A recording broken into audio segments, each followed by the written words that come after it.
Shalom saudara-saudara terkasih dalam Kristus. Selamat datang di Lembaga Anthony Chang Ministry International, lembaga yang menjadi wadah pertumbuhan rohani kita bersama-sama di dalam Kristus. Sesaat lagi kita akan memulai Sunday Service minggu ini. Harap mempersiapkan diri dan hati bersama keluarga dan orang-orang terkasih dengan posisi duduk yang baik dan nyaman. Kita belajar mengimani dan bertumbuh bersama dalam Kristus. Selamat beribadah dan Tuhan Yesus memberkati. Shalom saudara sekalian, saya Pendeta Anthony Chang. Salam kepada semua jemaat setiap pendengar firman lewat Latsmi, Lembaga Anthony Chang Ministry International. Ibadah Latsmi hari ini 100 seri khotbah kedewasaan rohani sudah sampai di seri ke-62. Kontemplasi sampai di kontemplasi ke-88. Dan tema hari ini adalah respon iman terhadap dilema penyakit. Kedewasaan rohani seri 62, kontemplasi yang ke-88, temanya respon iman terhadap dilema penyakit. Dan firman Tuhan kita ambil dari satu bagian, dari 2 Korintus 12 ayat 1 sampai 10. Demikian firman Tuhan.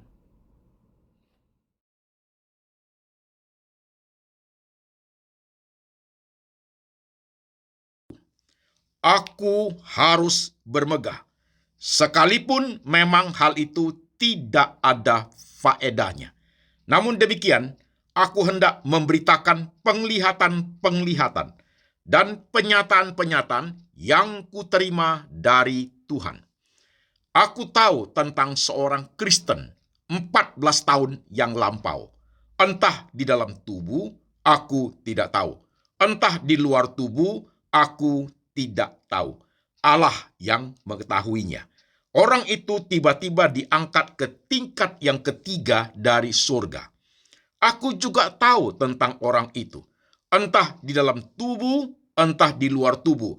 Aku tidak tahu. Allah yang mengetahuinya.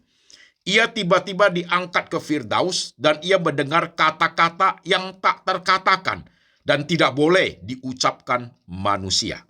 Atas orang itu, aku hendak bermegah. Tetapi atas diriku sendiri, aku tidak akan bermegah, selain atas kelemahan-kelemahanku. Sebab sekiranya aku hendak bermegah juga, aku bukan orang bodoh lagi. Karena aku mengatakan kebenaran, tetapi aku menahan diriku. Supaya jangan ada orang yang menghitungkan kepadaku lebih daripada yang mereka lihat padaku, atau yang mereka dengar daripadaku. Dan supaya aku jangan meninggikan diri karena penyataan-penyataan yang luar biasa itu. Maka aku diberi suatu duri di dalam dagingku, yaitu seorang utusan iblis untuk mengocoh aku, supaya aku jangan meninggikan diri. Tentang hal itu aku sudah 3 kali berseru kepada Tuhan, supaya utusan iblis itu mundur daripadaku. Tetapi jawab Tuhan kepadaku, cukuplah kasih karuniaku bagimu, sebab justru dalam kelemahanlah kuasaku menjadi sempurna. Sebab itu, terlebih suka aku bermegah atas kelemahanku, supaya kuasa Kristus turun menaungi aku. Karena itu aku senang dan rela di dalam kelemahan, di dalam siksaan, di dalam kesukaran, dan di dalam penganiayaan dan di dalam kesesakan oleh karena Kristus. Sebab jika aku lemah, maka aku kuat. Amin. Saudara-saudara sekalian, firman Tuhan sudah kita baca, sudah kita dengar. Baik, sekarang jemaat sekalian yang sedang ikut beribadah hari ini, mari kita tunduk kepala, kita berdoa. Tuhan Yesus, kami sudah baca firman-Mu, kami sudah mendengarkan firman-Mu. Sekarang roh Tuhan bekerja, mengurapi hamba-Mu ini, memberi hikmat dan bijaksana, boleh menyampaikan kebenaran ke dalam bahasa jemaat, ke dalam bahasa kehidupan kami, di tengah semua suka duka realita kehidupan yang kami alami, supaya kami lebih mengenal Tuhan dalam kehidupan ini. Tuhan tolong kami Tuhan, supaya firman hari ini boleh kami mengerti dengan baik. Ada suatu kedewasaan rohani dalam hidup kami, bertumbuh di dalam Tuhan. Kami siap hati, siap pikiran, siap iman untuk diberkati. Tuhan Yesus berbicara, kami mendengar. Dalam nama Tuhan Yesus kami berdoa. Amin. Shalom jemaat sekalian. Apa kabar? Saya berharap saudara-saudara sekalian baik-baik saja. Saudara-saudara, tema hari ini, intro dulu ya jemaat. Di lembaga Anthony Chang Ministry International ada 2 seri khotbah. Seri yang pertama 100 seri khotbah kedewasaan rohani, yaitu akan dikhotbahkan untuk hari ini juga. 100 seri kedewasaan rohani itu khotbah yang jauh lebih sulit. Ada lagi 100 seri khotbah aplikatif. Nah, seri khotbah aplikatif sudah sampai seri ke-31 itu lebih mudah dimengerti karena berpikir praktikal, saudaraku. Oke. Saudara sekalian, tema hari ini respon iman terhadap dilema penyakit. Respon iman terhadap dilema penyakit. Karena ini adalah 100 seri khotbah kedewasaan rohani, maka perhatikan. 1. Frame of thinking-nya, kerangka berpikirnya memakai berpikir integratif. Artinya, pikiran itu bergerak ke segala arah. Bergerak kepada perjanjian lama, perjanjian baru, bergerak kepada kehidupan pribadi kita, kehidupan orang lain, kehidupan society masyarakat, sosial, politik, ekonomi, budaya, bahkan bergerak kepada pengetahuan psikologi dan juga teologi, saudaraku. Jadi itu artinya cara berpikir integratif. Dan level berpikirnya ada di level analisa menuju ke atas, saudaraku. Kalau bawah itu khotbah aplikasi, saudaraku. Aplikasi levelnya naik ke atas analisa. Jadi hari ini kedewasaan rohani seri ke-62, saudaraku. Level berpikirnya level analisa. Oke? Dan saudara tidak boleh lupa. Sejak seri pertama dari 100 seri kedewasaan rohani, saya mengatakan basicnya adalah Bible. Bible yang kita pelajari, Alkitab yang kita pelajari, saudaraku, dia bergerak ke 4 arah. Arah yang di atas 2 poin. Bertobat, terima Tuhan Yesus sebagai Tuhan dan Juru Selamat. Oke? Bergerak ke kiri 2 poin. Poin pertama, mengenal Allah, knowing God. Poin kedua, knowing self. Tambah mengenal Allah, tambah mengenal diri. Tambah mengenal diri, tambah mengenal Allah. Bagian ke bawah 2 poin. Your heart and your mind. Ini besar, yaitu pengenalan akan hati dan pikiran kita. Kejahatan manusia berasal dari hati dan pikirannya. Itu harus diperbaharui oleh kebenaran.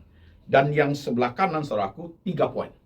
Poin pertama adalah Christian worldview, cara pandang Kristiani terhadap semua dimensi kehidupan. Alkitab bilang apa tentang kehidupan seperti ini? Alkitab bilang apa tentang divorce, perceraian? Alkitab bicara apa tentang penyembah berhala? Alkitab bicara apa tentang dosa ranjang seperti itu? Poin kedua adalah faith in Christ. Beriman dalam Yesus Kristus, saudaraku, dalam semua kesulitan yang hadapi. Poin ketiga adalah intimacy with God, kedekatan dengan Tuhan. Jadi, saudaraku, 4 arah dalam pertumbuhan rohani kita, source-nya adalah Bible. Jadi suatu kekuatan yang amat sangat kuat, fondasi yang sangat kuat untuk menjalani perjalanan kehidupan kita. Oke jemaat, kita kembali ke tema kita. Respon iman terhadap dilema penyakit. Hari ini kita khusus bahas mengenai penyakit. Saudara perhatikan, ini introduction yang besar supaya semua kita bisa masuk ke dalamnya dengan cara yang tepat. Saudara-saudaraku, badan ini fana. Artinya, dari kitab suci mengajar kita, ketika Adam dan Hawa jatuh dalam dosa, saudaraku, mereka sudah jatuh dalam dosa, diusir keluar dari Taman Eden, dan upah dosa adalah maut. Tubuh yang tadi darah daging, saudaraku, secara perlahan tapi pasti dia akan mengalami tua. Perlahan pasti akan menjadi tua dan dihinggapi oleh berbagai penyakit, dan akhirnya orang itu akan meninggal, saudaraku. Itu adalah salah satu, saudaraku, dari dosa yang terjadi pada diri manusia. Oke? Nah sekarang ketika kita bicara penyakit, saudaraku, yang namanya penyakit, saudara sekalian, kita sebagai orang percaya semuanya pengen sembuh, sudah pasti. Kita semua pengen sembuh.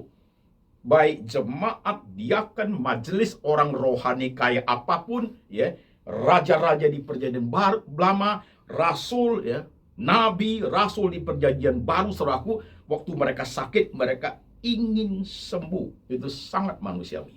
Oke? Dan sekarang perhatikan, saudara sekalian. Ketika kita bicara penyakit, saudaraku, penyakit itu bisa saja dialami oleh setiap kita dari berbagai usia, saudaraku. Bisa. Saya bicara tema ini, saudaraku, dilema penyakit. Bukan penyakit pilek ya, saudaraku ya. Bukan. Kita tidak usah bahas pilek. Bukan penyakit ya, panas 2 hari, bukan itu, saudaraku. Itu tidak usah pakai khotbah ini. Kita kan bicara penyakit yang berbahaya, saudaraku, yang bisa sampai merenggut jiwa, yang bisa sampai mendatangkan maut, saudaraku. Penyakit yang berbahaya, yang bersarang di tubuh kita, saudaraku, yang membuat kita itu susah hidup. Saya bahas dilema penyakit yang seperti itu. Dan penyakit yang demikian, saudara sekalian, itu bisa terjadi kepada siapa saja. Ada orang masih muda sekali, masih kecil anaknya, saudaraku, sudah punya penyakit yang sangat berisiko.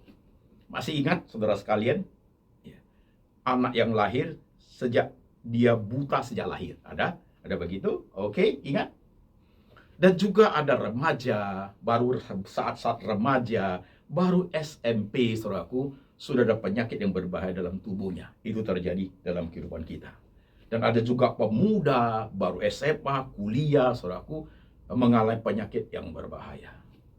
Ada juga kita yang sudah sebaya, kita yang sudah umur 30-an, kita umur sebaya 50-an, lagi giat-giatnya usaha, lagi giat-giatnya berkarir, saudaraku, dan baru punya keluarga, punya anak-anak yang masih remaja, badan kita dihinggap oleh penyakit yang berbahaya. Yes. Dan juga kita ada juga golongan yang usia 50 ke atas. 50, 60, 70, 80, 90. Dan di antara seperti itu banyak yang mengalami penyakit, bukan satu, bisa saja 2, 3, 4 bersarang dalam tubuh. Bagaimana iman kita meresponi hal demikian? Ini khotbah menjadi sangat penting, menjadi kebutuhan daripada kerohanian anak-anak Tuhan pada zaman ini, saudaraku. How to handle? Bagaimana merespon iman terhadap dilema penyakit yang seperti ini, jemaat sekalian? Bagaimana caranya? Perhatikan dengan tepat, saudaraku. Tadi saya mengatakan, setiap kita, termasuk saya, kita ingin sembuh, itu sudah pasti. Tidak ada orang yang sakit, kemudian minta sama Tuhan, udah tambah aja sakitnya. Nggak ada begitu, saudaraku. Semua kita ingin sembuh. Tapi masalahnya tidak sesederhana itu. Tidak sesederhana itu iman itu, saudaraku. Oke? Perhatikan penjelasan secara sistematis dengan menggunakan integrated thinking dalam level berpikir analisa. Perhatikan jemaat sekalian. Saudara-saudaraku, ketika kita bicara penyakit, saudaraku, perhatikan. 1. Ada penyakit yang Tuhan sembuhkan seketika. Ada. Itu poin pertama, saudaraku ya. Ada penyakit yang Tuhan sembuhkan seketika. Saya percaya mujizat, saudaraku. Setiap kita sebagai orang percaya, kita percaya mujizat Tuhan. Dan itu terjadi dalam kehidupan pribadi kita, dalam zaman sekarang, terjadi pada zaman dulu, terjadi di kitab suci, perjanjian lama, dan juga perjanjian baru, saudaraku. Terjadi miracle. Kita percaya itu terjadi mujizat penyembuhan ilahi. Yes. Alkitab memberikan banyak contoh. Banyak contohnya, saudaraku. Pelan-pelan contohnya saya kasih. Di perjanjian baru, saudaraku, masih ingat Injil Yohanes pasal 9, saudaraku? Masih ingat? Ayat 7 ketika berbicara mengenai orang, mereka bertanya, Tuhan, ada seorang anak yang lahir buta sejak lahir. Anak itu buta sejak lahir. Tuhan sembuhkan itu anak, saudaraku. Seketika anak itu, saudaraku, matanya melihat kembali. Itu namanya miracle. Ingat? Dan juga di Injil Yohanes, ada running text yang saudara perhatikan ya. Tadi juga ada running text-nya. Di Injil Yohanes pasal 5, saudaraku, bicara mengenai kolam Bethesda. Masih ingat? Banyak orang sakit di kolam Bethesda. Orang tinggal di situ menunggu. Kalau malaikat turun, air bergelombang, artinya malaikat turun, lompat ke dalam kolam itu, sembuh. Di situ ada seorang yang sakit 38 tahun. Waktu Yesus ketemu dia, Yesus berkata, bangunlah, angkat tilammu dan berjalanlah. Seketika itu juga orang itu sembuh, saudaraku. Jadi ada ya, ketika kita bicara mengenai penyakit, saudaraku, poin pertama, bisa sembuh seketika. Itu artinya miracle, mujizat Tuhan. Terjadi di perjanjian lama, terjadi di perjanjian baru, dan juga terjadi dalam era hidup kita. Oke? I believe that one. Dan saudara juga. Oke? Sekarang masuk poin kedua. Ketika kita bicara mengenai penyakit, saudaraku, poin kedua, tadi sembuh seketika. Poin kedua, belum sembuh. Nah, kata belum itu saya pakai tanda kutip apostrofi. Kata belum itu ya, belum sembuh. Itu poin nomor 2. Karena pengertian belum sembuh itu bisa mempunyai banyak pengertian. Perhatikan cepat sekalian. Belum sembuh itu, belumnya kata tanda kutip, bisa menuju kepada poin 1. Belum sembuh itu, saudaraku, perlu proses waktu yang ada. Oke? Perlu proses waktu yang ada akan menuju kepada 1, sembuh. Atau tidak sembuh total. Bisa. Contohnya saya, waktu saya mengalami sakit mata, pendarahan mata, saudaraku, saya berobat. Sekarang mata saya, saudaraku, dalam belum sembuh itu menuju kepada sembuhnya tidak total. Mata kanan buta total. Ini bisa melihat 95%. Jadi sembuh tapi tidak total. Oke? Nah, sekarang perhatikan. Kemudian belum sembuh, belumnya tanda kutip, menuju kepada poin kedua adalah, saudaraku, sama sekali tidak sembuh. Ini menarik. Ingat ya, waktu kita bicara mengenai penyakit, saudaraku, poin kedua, bicara mengenai belum, tanda kutip, belum sembuh. Gitu. Oke? Dia bergerak kedua arah. Bisa sembuh total, bisa sembuh tidak total. Yang kedua, bisa tidak sembuh. Nah, ini penting pergumulannya. Kok bisa, Pak Pendeta? Karena level kedewasaan rohani tidak akan masuk kalau jemaat yang selalu berpikir, pokoknya tiada yang mustahil. Tuhan sudah pasti, percaya saja. You tidak akan bisa masuk ke pergumulan, dimensi pergumulan di kedewasaan rohani bagian ini. Tidak bisa masuk. Tapi kalau saudara membuka pikiran saudara untuk memasuki, untuk memahami apa yang dimaksud oleh Pak Pendeta, you mau menjelajahi saudaraku, saudara akan melihat kebenaran itu ada di situ. Ini kedewasaan rohani. Oke? Perhatikan saudaraku. Yang namanya penyakit, disembuhkan atau tidak disembuhkan, itu kuasa Tuhan. Saudara percaya begitu kan? Saya juga. Ya. Tuhan menyembuhkan atau tidak menyembuhkan, itu tetap haknya Tuhan. Betul? Itu haknya Tuhan. Still mystery of God. Kita belum tahu itu, saudaraku. Kita beriman. Kalau bisa seketika, puji Tuhan. Kalau belum sembuh, suatu hari sembuh, puji Tuhan. Tapi ada juga bagian yang ketiga, saudaraku, tidak sembuh sama sekali. Ini yang kita tidak suka. Kita tidak mau di situ. Padahal pergumulan kita ketika pengertian belum sembuh itu, butuh waktu itu, disitulah suatu perjalanan rohani yang sangat menarik sebenarnya, saudaraku. Perhatikan. Ini penting sekali. Jadi, jemaat sekalian, ambil contoh praktikal ya supaya saudara bisa contoh ilustrasi jadi gampang, contoh sakit jadi gampang. Waktu aku sakit, saudaraku, ya, saya sakit jantung, saudaraku, tersumbat 5 tempat 2019. Akan dioperasi, saudara sekalian. Ini kan belum tahu saya sembuh atau tidak waktu dioperasi, kan begitu, ya kan? Bagaimana saya bergumul? Kalau bisa sembuh seketika aku mau, saudaraku. Tapi ketika belum sembuh yang terjadi dalam proses itu, saya harus mempunyai iman. Dalam respon iman itu bergerak kedua arah. Ini penting. Karena sembuh atau tidak itu masih misterinya Tuhan. Saya sebagai orang percaya, saya harus mempersiapkan diri sebaik mungkin rohani saya untuk menghadapi segala kemungkinan yang datang dari Tuhan. Sembuh atau tidak sembuh. Operasi sukses atau tidak sukses. Itu penting, teman sekalian. Itu penting sekali.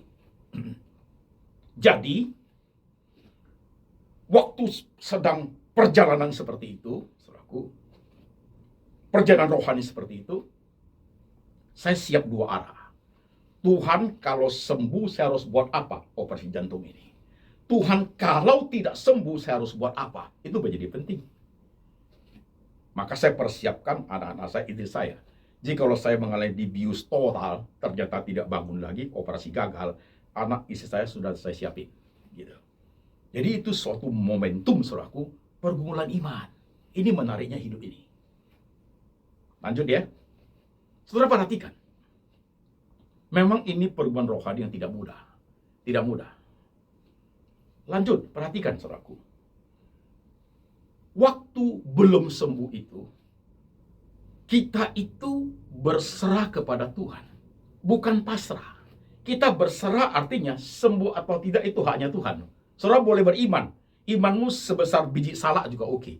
Sebesar gunung juga oke. Tetapi sembuh atau tidak itu haknya Tuhan, saudaraku. Kita di bawahnya Tuhan, saudaraku, bergumul. Namanya berserah artinya sembuh atau tidak itu haknya Tuhan. Tetapi kita harus punya tanggung jawab. Itu namanya berserah. Tanggung jawab kita apa? Berobat.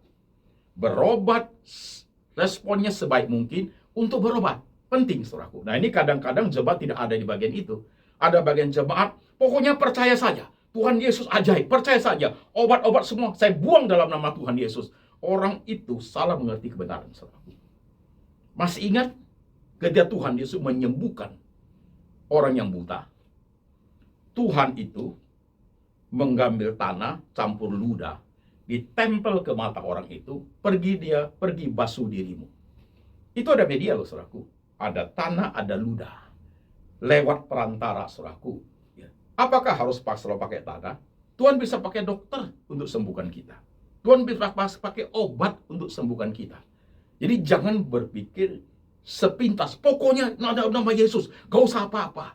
Kamu kehilangan tanggung jawab sebagai anak Tuhan, saudaraku. Oke, perhatikan dengan baik. Jadi pada saat belum sembuh tanda kutip itu, kita berserah artinya satu diserahkan kepada hak Tuhan sebut tidak, dua tanggung jawab kita. Berobat sungguh-sungguh. Nah, di tengah perjalanan itu, saudaraku, iman itu bergerak, saudara sekalian. Iman itu bergerak. Iman itu bergerak. Perhatikan dimensinya. Tadi kita baca, Paulus di 2 Korintus, saudaraku, itu, dia mengalami hampir buta. Udah susah lihat, saudaraku. Dia minta supaya duri dalam daging itu Tuhan cabut. Tapi Tuhan tidak cabut. Tuhan bilang, cukup kasih karunia-Ku bagimu. Tuhan memberi dia kekuatan untuk melewati bagian itu. Maka dia berkata, ketika aku lemah, maka aku kuat. Dan dimensi belum sembuh bagi Paulus, saudaraku, sudah jelas. Dan dia tidak akan mengalami kesembuhan. Dia akan tidak sembuh sampai maut menjemput dia. Gitu. Tapi respon imannya bagus, saudaraku. Respon imannya bagus. pada saat aku lemah, maka aku kuat. Tidak ada komplain kepada Tuhan. Nah, ini tidak mudah. Ini tidak mudah. Saya kasih satu pergumulan lagi, saudaraku. Ketika mataku mengalami pendarahan, mata kanan sudah menjadi buta, mata kiri harus dioperasi, saudaraku, bisa sembuh, lihat 95%. Tapi ke dalam kondisi masih tidak bisa lihat, penglihatan tinggal 16%, saudaraku, saya bergumul. Bergumul bagaimana? Sesuai dengan khotbah hari ini. Dalam konteks belum sembuh itu, bisa menjadi sembuh, bisa juga tidak sembuh. Saya bergumul, karena kesembuhan milik Tuhan ya. Oke. Saya persiapkan diri saya dalam dua arah. Tuhan, aku pengen melihat, sangat manusiawi. Aku pengen sembuh, ya. Dengan berbagai alasan, masih mau pelayanan, mau lihat keluarga, mau lihat Alkitab, mau baca Alkitab, masih, saudaraku. Itu satu bagian. Bagian kedua, itu kalau Tuhan sembuhkan. Persiapan rohani bagian kedua apa? Kalau tidak sembuh, saya harus buat apa? Doa saya adalah, Tuhan kalau tidak sembuh harus buta. Saya akan jalani. Tapi Tuhan pada saat saya buta, jangan tinggalkan saya. Jadi saudaraku, momentum ketika saudara bergumul tentang penyakit yang saudara alami hari ini, saya nggak tahu saudara sakit apa. Bisa aja kanker, ya, stroke, gagal ginjal, jantungan. Pokoknya penyakit-penyakit yang sangat berbahaya, saudaraku, yang bisa merenggut nyawa, kan gitu. Nah, pergumulan saudara harus dalam dua arah. Kalau Tuhan sembuhkan, you harus apa? Kalau Tuhan tidak sembuhkan, you harus apa? Itu penting, jemaat. Jangan pokoknya, you tambah stres nanti. Percaya saya, percaya apa yang dikatakan kitab suci, percaya Rasul Paulus, saudaraku, percaya apa yang alami Ayub, saudaraku. Perhatikan.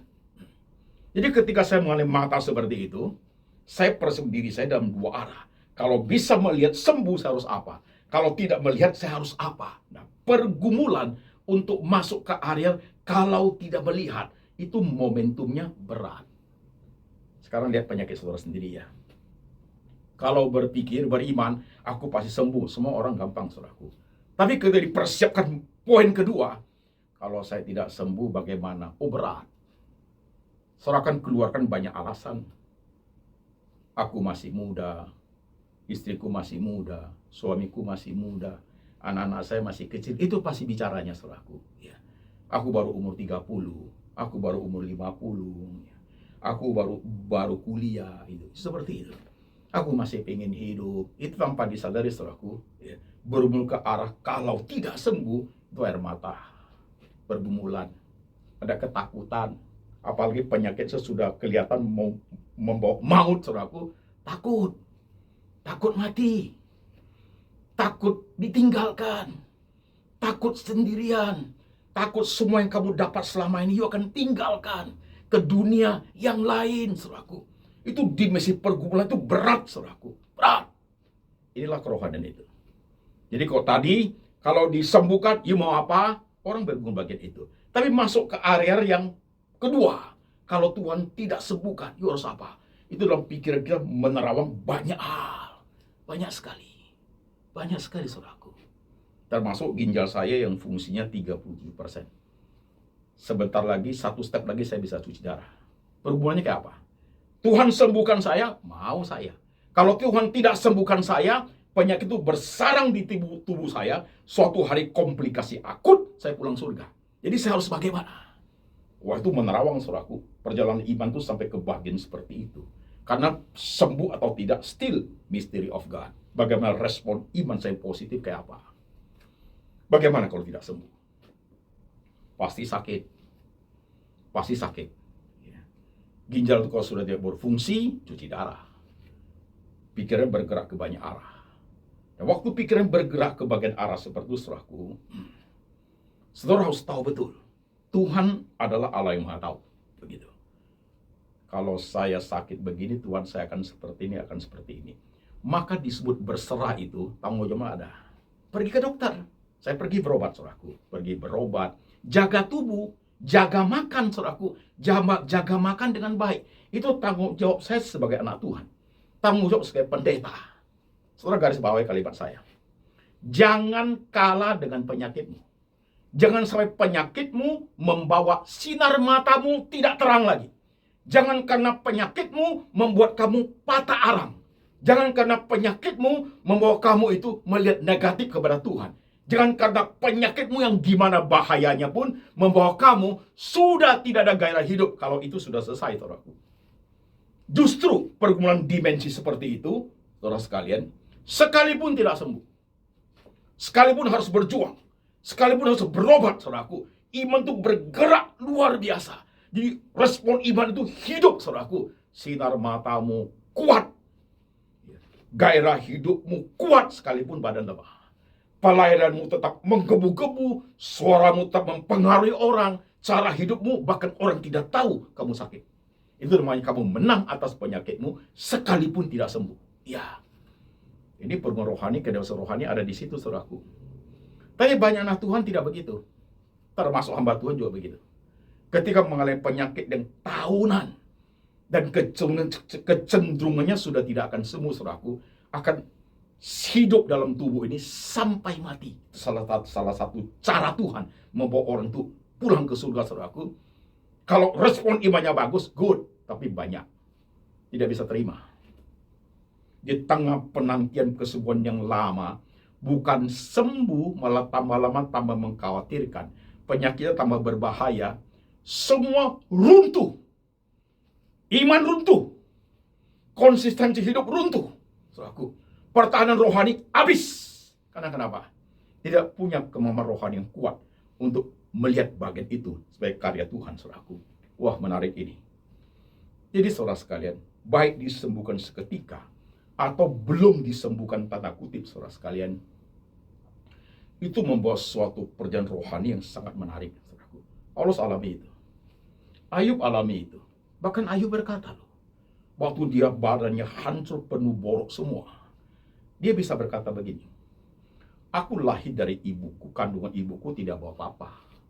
Dan aku kembali pun ke kandung ibu, ke kebalangannya tidak bawa apa-apa.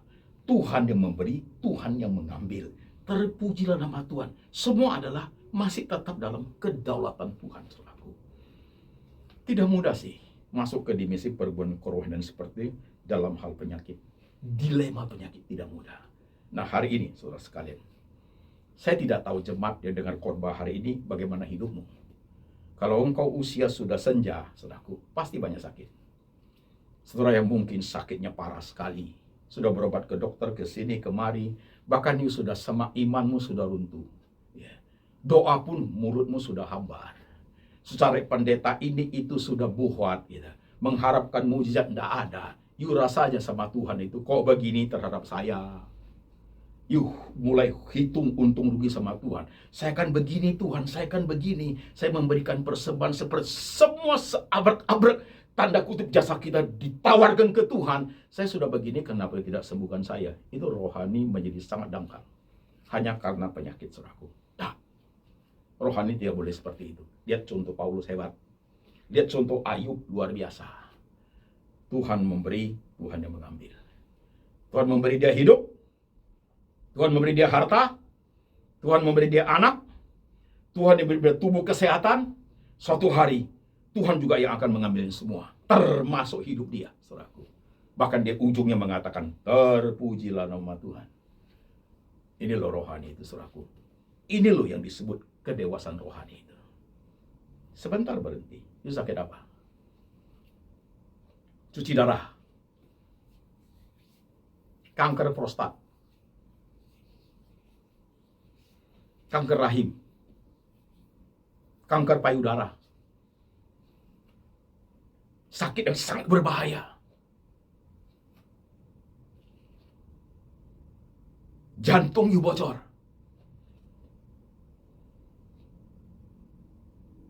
komplikasi akut seperti saya, hipertensi, diabetes 30 tahun. Respon imanmu terhadap yang kamu alami itu seperti apa? Mengeluh? Kecewa, tak terima, marah sama Tuhan, hanya cari di mana pendeta ada mujizat, lari ke sana, nggak sembuh. Orang lain sembuh, kok saya enggak? Cari lagi pendeta di luar negeri, mujizat ada di situ, kejar sih nggak sembuh. Tuhan kok nggak sembuh? Pergi ke Holy Land, di situ terjun ke dalam air itu supaya bangun sembuh, bangun tambah sakit, masuk angin lu. Kok nggak sembuh Tuhan? Itu rasa iman yang sangat lemah, saudaraku.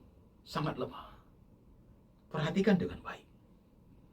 Saudara-saudaraku, siapapun hari ini, saudara yang masih muda, sebaya atau sudah tua, you mulai sesuatu dalam tubuh yang saudara sadar atau tidak sadar, you tahu itu bahaya. Dan kamu punya iman kan? Tuhan mau angkat itu seketika bisa loh. Tapi kalau Tuhan biarkan itu terjadi, saudaraku, itu akan menjadi suatu cara. Suatu hari akan membawa kamu pulang ke surga dengan cara itu. I don't know when, gak tahu kapan. Mungkin hari ini, besok, atau 5 hari lagi, atau 2 bulan kemudian, atau 10 tahun lagi, atau pada saat engkau sangat tua, umur 90, mungkin saja, saudaraku. Tapi itu menjadi suatu cara. Penyakit itu hinggap diri kita, Tuhan tidak sembuhkan. Jadi suatu alat, suatu hari, bawa kita pulang ke surga. Mau? Banyak orang tidak mau. Tapi ketika kita belajar tentang firman Tuhan itu, kita belajar kebesaran Tuhan itu, kita belajar kedaulatan Tuhan itu, sembuh atau tidak, itu tetap dalam mystery of God. Iman kita meresponnya dengan baik terhadap dilema yang kita alami. Di situ uniknya perjalanan rohani anak-anak Tuhan, saudaraku. Paulus luar biasa. Saya sering mengamati Rasul itu, saudaraku. Saya bukan Paulus. Jauhlah, saudaraku. Paulus itu Rasul besar. Tapi ada bagian berapa perdik dari pergumulan iman dia. Aku pelajari dengan baik. Karena saya mengalami banyak penyakit juga, saudaraku. Saya coba belajar dari situ untuk melihat bagaimana saya merespon iman saya terhadap dilema penyakit yang saya alami. Bagaimana aku belajar pada saat aku lemah, maka aku kuat. Konsistensi kerohanian. Roh yang menggebu-gebu, still tetap melayani Tuhan. Dalam konteks apapun, dalam kondisi apapun, tetap teguh melayani Tuhan sampai napas terakhir. Jadi tidak ada kata menyalahkan Tuhan. Tidak ada kata menyesali diri. Tidak ada kata pasrah, terserah Tuhan mau apa. Tidak, saudaraku. Tetap berusaha berobat. Dan semuanya adalah kedaulatan tangan Tuhan. Tuhan yang memberi, suatu hari Tuhan yang mengambil. Terpujilah nama Tuhan. Jemaat mau belajar seperti itu? Khotbah hari ini sangat sulit untuk dipahami.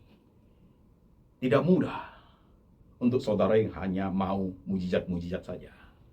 Dan bagi saudara yang sedang mengalami penyakit berbahaya, mungkin khotbah ini, saudaraku, perlu direnungkan. Berkali-kali kamu dengar balik. Untuk masuk ke persiapan 2 arah. Kalau Tuhan sembuhkan aku, saya harus buat apa? Kalau Tuhan tidak sembuhkan aku, saya harus bagaimana? Di tengah realita yang akan kamu alami depan itu seperti apa? Kadang timbul ketakutan, kekhawatiran, kecemasan, rasa terhilang, rasa tidak dihargai, semua diraih hari tiba-tiba hilang begitu. Yes, itulah uniknya hidup ini. Itu pasti ada air mata. Sama dengan saya. Sama. Tapi ketika kita menjalani dengan baik bersama Tuhan, ya, ini masuk ke kontemplasi yang sudah ke-88. Jadi ketika penyakitmu itu sadar, penyakitmu itu berbahaya, sudah berserah, sudah berobat, masih belum sembuh, bisa menuju kepada sembuh atau tidak sembuh, atau bisa menuju kepada maut. Saudara tahu, dari tengah-tengah dunia yang kamu hidupi, di tengah-tengah kesibukan, saudaraku, 5 menit di Starbucks, 10 menit dalam mobil, 10 menit di kantor setelah habis makan siang, 1 jam lebih di pesawat sedang terbang menuju kota lain atau negara lain. Kontemplasi. Tuhan, penyakit ini sangat berbahaya.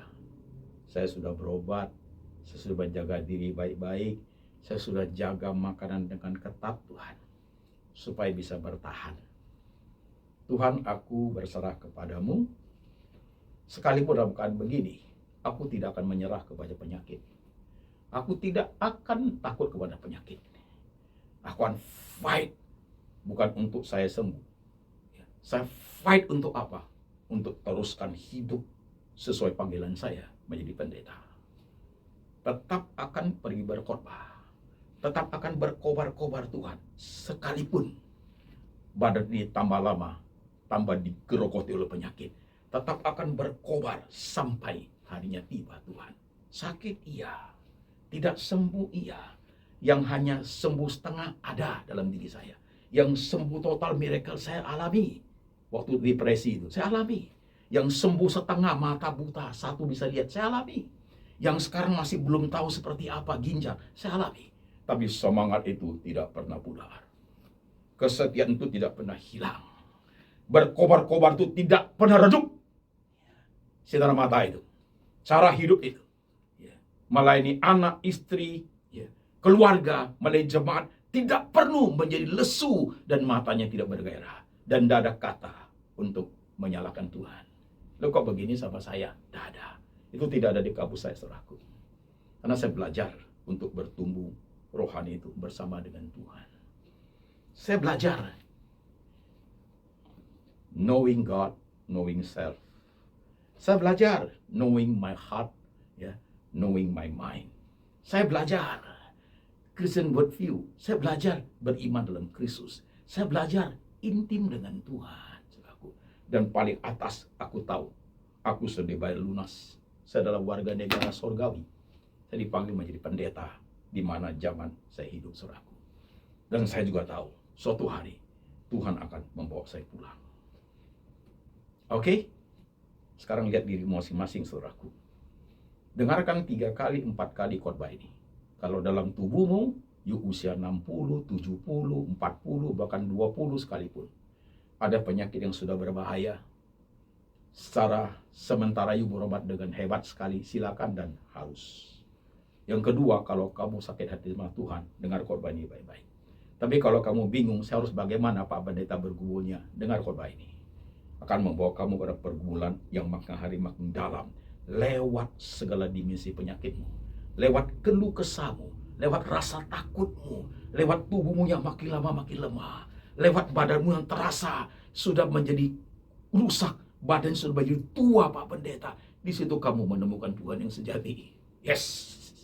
Di situ kamu menemukan Tuhan yang hidup itu bekerja dalam segala cara. Tuhan bekerja dalam segala perkara. Tuhan bekerja dalam segala hal untuk mendatangkan kebaikan buat you yang mengasihi Dia. Ya. Jangan mau ikut orang-orang yang imannya lemah, saudaraku. Yang hanya menyalahkan Tuhan. Klaim terus. Tidak perlu, saudaraku. Tidak perlu. Gak perlu iman yang panik. Gak penting. Stabil, konsisten, jalankan dengan baik sampai harinya tiba. Tuhan sembuhkan oke, Tuhan tidak sembuhkan juga no problem. Jalankan panggilan hidup ini. Teguh, konsisten, tak berubah, saudaraku. Roh itu tetap menyala-nyala. Sesuai panggilan. Jadi suami, jadi istri, jadi opa, jadi oma, jadi businessman, jadi papa, jadi mama, jadi pendeta, jadi diaken, jadi majelis, sesuai panggilan. Hidupi dengan tekun dalamnya, saudaraku, dan kamu akan melihat kebesaran Tuhan itu. Amin. Dengar khotbah ini 3 kali. Kalau you nggak mengerti, dengar lagi, saudaraku, sampai you mengerti. Karena kalau di badanmu sudah menghinggap penyakit berbahaya, kalau kamu tidak mengerti dengan baik khotbah ini, saudaraku, you akan sangat menyesal. You akan sangat regret. You akan sangat merasa despair, kecewa hidup ini. Kok hidup jadi begini? Kasihan, saudaraku. Jangan. Tuhan tidak pergi dari you. Tidak. You sudah sakit, Tuhan buang kamu. Tidak. Tuhan justru lebih care daripada dirimu sendiri. Ya. Lihat tuh Ayub. Lihat itu Ayub. Tuhan pergi? Tidak. Sama sekali tidak. Bahkan Tuhan mengajar di tengah air mata dia. Tuhan mengajar dia di tengah keluh kesahnya. Dari kepala sampai kaki penuh dengan borok. Semua pergi, tinggal satu istri yang bahkan merorong dia, saudaraku. Tuhan mengajar dia banyak hal. Dan saudara mau tahu apa yang terjadi? Tuhan pulihkan Ayub. Tuhan pulihkan Ayub. Paulus tidak dipulihkan, tapi Ayub Tuhan pulihkan, saudaraku. Bukan karena iman Ayub lebih baik. Bukan, saudaraku. Karena dimensi penuh rohaninya menjadi sangat berbeda. Satu orang dengan orang lain tidak sama cara Tuhan bekerja, saudaraku. Oke, jemaat. Mari kita tunduk kepala. Kita Kita doa sebentar. Tundukkan kepalamu, teduh sebentar, lihat diri masing-masing. Pertanyaan saya, sakitkah engkau hari ini? Maksud saya bukan sakit yang sederhana, pilek, panas 2 hari, bukan. Sakitkah engkau hari ini? Maksud saya, sakit yang berbahaya, yang bisa mendatangkan maut, sakit yang bisa membuat seluruh badanmu menjadi rusak, sakit yang bisa mengganggu semua aktivitas engkau, sakit yang memerlukan perawatan yang intensif. Kankerkah itu? Stroke-kah itu? Jantungkah itu? Kebutaankah itu? Lumpuhkah itu? Segala penyakit yang buat engkau bisa menjadi sangat sulit hidup. Gumuli seperti khotbah hari ini. Persiapkan dalam 2 arah. Dan biar misteri Tuhan yang turun atas engkau. Biar tangan Tuhan yang bekerja. Tuhan Yesus, kami manusia biasa. Kami respon iman kami terhadap badan ini Tuhan. Dengan segala penyakit yang ada. Kami tahu Tuhan bekerja sangat rahasia. Kami tahu di tengah pergumulan penyakit kami ini, Tuhan bekerja untuk menjaga, mendidik rohani kami. Membawa kami kepada keintiman dengan Tuhan. Di tengah keluh kesah penyakit, di tengah penderitaan, kami boleh melihat kebesaran Tuhan di situ. Tuhan ajar kami Tuhan. Terkadang kami tidak mampu melihat ketika sakit itu sudah mengancam, bahkan mengancam nyawa. Ketika sakit itu mengancam, memisahkan kami dari keluarga, kami ketakutan Tuhan. Kami ketakutan, kami panik Tuhan. Kami merasa tidak ada harapan Tuhan. Pada saat seperti itu, bangun rohani kami melihat kebesaran-Mu Tuhan. Buat kami hidup kembali bergairah seperti masa lalu Tuhan Yesus. Lihatlah jemaat-Mu yang hari ini kepalanya tertunduk. Siapapun mereka Tuhan. Penyakit yang berbahaya yang bagaimanapun mereka alami. Tangan Tuhan ada di situ. Tangan Tuhan ada di situ. Hamba berdoa. Turunkan mujizat-Mu. Sembuhkan mereka. Buat miracle, kesembuhan ilahi sesuai dengan kehendak Tuhan. Dan di antara mereka yang belum sembuh, suatu hari Tuhan sembuhkan. Hamba berdoa. Atau mereka yang belum sembuh, suatu hari memang tidak sembuh. Dan penyakit itulah yang akan membawa mereka pulang ke surga. Tangan Tuhan ada di situ. Ajar kami lebih rohani di tengah suka. Ajar kami lebih rohani di tengah duka. Ajar kami lebih rohani di tengah tubuh yang sehat. Ajar kami lebih rohani di tengah tubuh yang tidak sehat Tuhan. Supaya dalam situasi kondisi apapun, kami melihat kemuliaan Tuhan. Kami melihat kebesaran Tuhan. Kami dilahirkan oleh ibu kami Tuhan, tidak bawa apa-apa. Dan suatu hari kami kembali kepada Tuhan, juga tidak bawa apa-apa. Tuhan yang memberi, Tuhan yang mengambil. Terpujilah nama Tuhan. Letakkan tangan-Mu di pikiran jemaat Tuhan. Letakkan tangan-Mu di hati jemaat. Meteraikan firman hari ini. Kuasa-Mu bekerja. Ajar mereka hidup di dalam Engkau. Dan biar berkat ini turun atas jemaat. Kasih dari Allah Bapa turun atas-Mu. Yesus Kristus gembala yang baik, tabib yang ajaib, memelihara kesehatan-Mu. Dan Tuhan Roh Kudus senantiasa mengingatkan engkau kan kitab suci. Hidup seturut dengan firman. Sampai selama-lamanya. Sampai suatu hari Tuhan datang kembali menjemput setiap kita yang percaya. Dalam nama Tuhan Yesus. Amin.